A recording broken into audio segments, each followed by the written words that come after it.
মন্দিরের রক্ষীরা যাকে ঘাড় ধাক্কা দিয়ে বের করে দিল, স্বয়ং জগন্নাথ কেন তার হাতের এঁটো ফল খেতে মন্দির ছেড়ে রাস্তায় নেমে এলেন?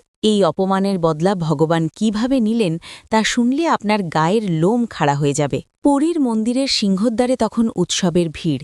এক বৃদ্ধা মা, যার পরনে তালি দেওয়া কাপড় আর হাতে একটা সামান্য মাটির মালসায় কটা শুকনো প্রসাদ। তিনি চেয়েছিলেন প্রভুর শ্রীমুখ দর্শন করতে, কিন্তু মন্দিরের রক্ষীরা তাকে আটকে দিল। তারা কর্কশ্বরে বলল, তোর মতো ভিখারিনীর ছোঁয়ায় মন্দির অপবিত্র হবে, যা ভাগ এখান থেকে। বৃদ্ধাকে ধাক্কা দিয়ে সিঁড়ি থেকে ফেলে দেওয়া হল। তার হাতের মাটির পাত্রটি ভেঙে গুঁড়ো হয়ে গেল।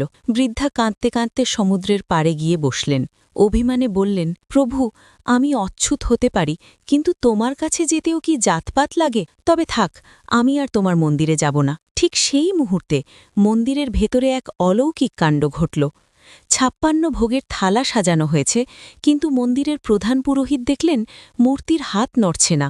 ভোগ গ্রহণ করা তো দূরের কথা, জগন্নাথের বিগ্রহের চোখ দিয়ে টপ টপ করে জল পড়ছে। পুরোহিত ভয়ে কাঁপতে কাঁপতে ধ্যানে বসলেন। তখন এক গম্ভীর আকাশবাণী হল, যে মাকে তোমরা ধুলোয় ফেলে দিলে, তার চোখের জলেই আজ আমার মন্দির ডুবে গেছে। আমার ভক্ত যদি বাইরে কাঁদে, তবে আমি এই পাথরের মূর্তিতে বন্দী হয়ে থাকতে পারব না।